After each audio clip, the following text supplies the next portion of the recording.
सबसे पहले सवाल मेरा यही है आपसे कि चुनाव में जीत की तैयारी आपकी कैसी है? ये 27 साल से लगातार चल रहा हुआ गुजरात की जनता और भारतीय जनता पार्टी का संबंध है। ये संबंध एक सिक्के के दो पहलू हैं।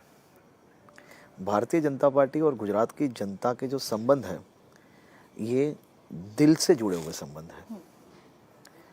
2002 से देश के प्रधानमंत्री आदरणीय मोदी जी जब गुजरात के मुख्यमंत्री बने और उन मुख्यमंत्री बनने के बाद जिस प्रकार से गुजरात की जनता के साथ मिलकर गुजरात को विकास की एक नई गति दी, विकास की एक नई दिशा दी।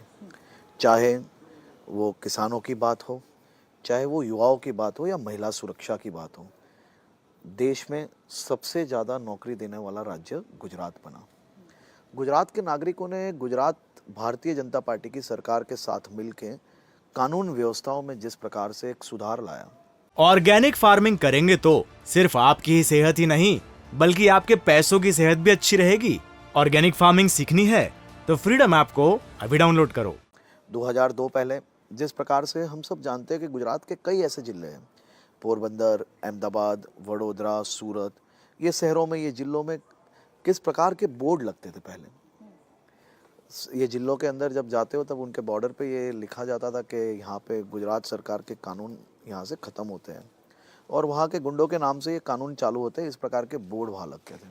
आज गुजरात देश में सबसे सुरक्षित राज्य के तौर पे जाना जाता है।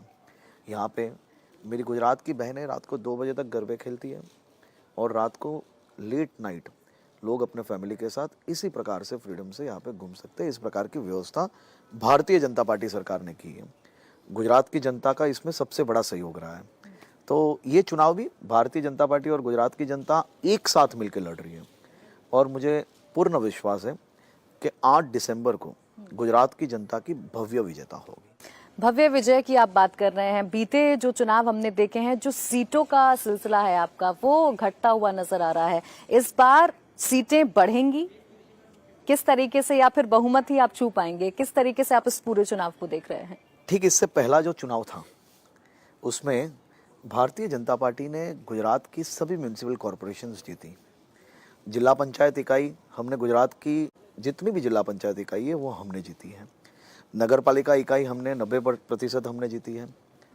कांग्रेस कई ऐसे शहर हैं जहाँ पे उनके एक भी कॉरपोरेटर्स नहीं बचे हैं।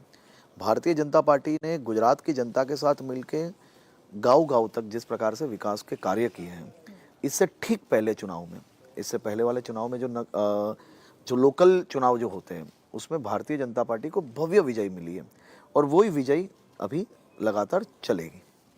अच्छा, मुकाबला देखा कैसे जा रहा है? क्योंकि इस बार आपके सामने सिर्फ कांग्रेस नहीं है, इस बार आम आदमी पार्टी भी चुनावी मैदान में है, ओवैसी भी लगातार आपको चुनौती दे रहे हैं। तो ये जो मुकाबला है, ये किस तरीके का मुकाबला है? त्रिकोणीय मुकाबला नजर आता है या सिर्फ कांग्रेस से टक्कर है? देखिए, ये पहली बार नहीं है। पहले भी इसी प्रकार से शंकर सिंह वाघेला जी, केशुभाई पटेल, ये सब ने अपनी निजी एक पार्टी बनाई थी और इसी प्रकार से त्रिकोणीय जंग कई बार हुआ है। लेकिन गुजरात की जनता बहुत समझदार है। यहाँ पे कभी तीसरी पार्टी का कोई स्थान नहीं रहा है। ये साल भी भारतीय जनता पार्टी और कांग्रेस के बीच का ये जो चुनाव है उसमें भारतीय जनता पार्टी को भव्य विजय मिलेगी। पहले भी कई बार कांग्रेस ने इस प्रकार का प्रयास किया है लेकिन कांग्रेस को सफलता नहीं मिली है। ये वक्त कांग्रेस ने और सब पार्टी के साथ ये प्रयास किया है। मुझे विश्वास है ये वक्त भी भारतीय जनता पार्टी और गुजरात की जनता की जीत होगी। अच्छा, जब जब चुनाव आते हैं तो सबसे ज्यादा क्रेज देखने को मिलता है समर्थकों के बीच में भी, नेताओं के बीच में भी, नॉमिनेशन को लेकर।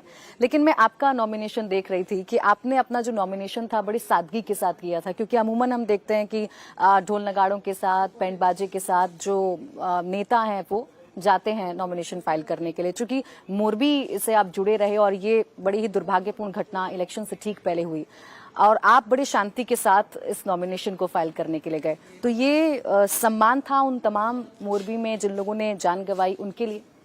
देखिए, मोरबी का जो हादसा था वो बहुत ही दुखद और दुर्भाग्यपूर्ण था। उसमें कई परिवारों ने अपने परिजनों को खोया है। इन परिवारों की साथ सद्भावना और ख़ास तौर पे कहीं ना कहीं उनके लिए दुख व्यक्त करते हुए भारतीय जनता पार्टी के सभी उम्मीदवारों ने बहुत ही सादगीपूर्वक ये वक्त नॉमिनेशन फाइल किए। उनमें से मैं भी एक हूँ। मैंने ये प्रयास किया कि मेरे क्षेत्र के सभी लोग एक साथ मिलकर ये सभी परिवारजनों को श्रद्धांजलि दें और ख़ास तौर पे किसी भी प्रकार के बैंड बाजा, डीजे या पटाखे नॉमिनेशन के वक्त फोड़े ना जाए, जिससे कहीं ना कहीं किसी की ख़ास तौर पे कई लोग ऐसे हैं जो जिनका दुख अभी दूर नहीं हुआ है, उनके दुख में हम कहीं ना कहीं सहभागी बनने का प्रयास कर रहे हैं। इसकी वजह से हमने ये वक्त कोई भी प्रकार का सेलिब्रेशन ये नॉमिनेशन फाइलिंग प्रोसेशन में नहीं किया था। और मोरबी को लेकर चूंकि आप खुद वहां पर रहे, आपने एक एक चीज को देखा, कैसे राहत बचाव कार्य चले, और जब प्रधानमंत्री पहुंचे दुर्घटना स्थल पर तो आप उनके साथ थे, आप उनको तमाम चीजें बता रहे थे। उस वक्त आपकी क्या प्रधानमंत्री से बात हो रही थी और एग्जैक्टली मोरबी में क्या हुआ था, किसकी गलती थी, ये अगर आप बता पाएं तो। देखिए, मैंने आपको बताया कि मोरबी की ये जो घटना है वो बहुत ही दुखद और दुर्भाग्यपूर्ण है। किसी भी सरकार की सबसे पहली फर्ज ये है कि अगर इस प्रकार की कोई घटना बने तो सबसे पहले एकदम ठीक से बचाव कार्य समय से चालू हो। मुख्यमंत्री जी ने घटना बनते ही सबसे पहले एक हाई लेवल कमेटी को जांच दी। हाई लेवल कमेटी में कई सीनियर IAS IPS हैं। पुलिस ने इस पे FIR दर्ज की। करीबन 1.5 घंटे के अंदर हम लोगों ने ये FIR दर्ज कर ली। विपक्ष, पॉलिटिकल पार्टीज अलग अलग प्रकार के स्टेटमेंट्स देती हैं क्योंकि ये चुनाव की सीज़न है। मेरी आपसे विनती है कि एक बार आप FIR जरूर से एकदम क्लोजली उसको पढ़ना चाहिए किसी को। ये FIR में बहुत ही क्लियरली हम लोग ने मेंशन किया है कि जो एजेंसी को ये मरम्मत का काम लिया है और जिसने ये पुल PPP मॉडल पे सरकार के पास ये चलाने के लिया है और इसके अंदर ये भूल के अंदर जुड़े हुए सभी लोग, क्योंकि कहीं ना कहीं ये मास भूल है तो इसके अंदर कोई भी हो सकता है। अगर आप किसी एक व्यक्ति का खाली नाम डालोगे तो दूसरे सब लोग बच जाएंगे। तो ज़रूरी है कि हमें उसको मास FIR पहले बनानी पड़ती है। उसके बाद जो कमेटी है वो कमेटी इसका इंक्वायरी रिपोर्ट देगी। अभी FSL के रिपोर्ट्स एकदम जल्द आए, उसके लिए सरकार ने खास तौर पे कमेटी एक प्रयास कर रही है। FSL के रिपोर्ट्स आते ही इस पर आगे भी कार्रवाई होगी। इसमें बहुत ही सख्ताई से काम हो रहा है। प्रधानमंत्री जी को सबसे पहले तो मैं जिस प्रकार से पूरी रात भर उनकी कार्यालय, प्रधानमंत्री जी खुद मुख्यमंत्री जी के संपर्क में, देश के गृह मंत्री आदरणीय अमित भाई शाह जी। ऑर्गेनिक फार्मिंग करेंगे तो सिर्फ आपकी ही सेहत ही नहीं बल्कि आपके पैसों की सेहत भी अच्छी रहेगी। ऑर्गेनिक फार्मिंग सीखनी है तो फ्रीडम ऐप को अभी डाउनलोड करो। लगातार 4 बजे तक कितने लोग निकले, अस्पताल में क्या व्यवस्था है। प्रधानमंत्री जी खुद घटनास्थल पे आए। घटनास्थल पे आते ही उन्होंने उनके बहुत ही बारीकाई से उन्होंने हर एक चीज़ वहाँ पे देखी।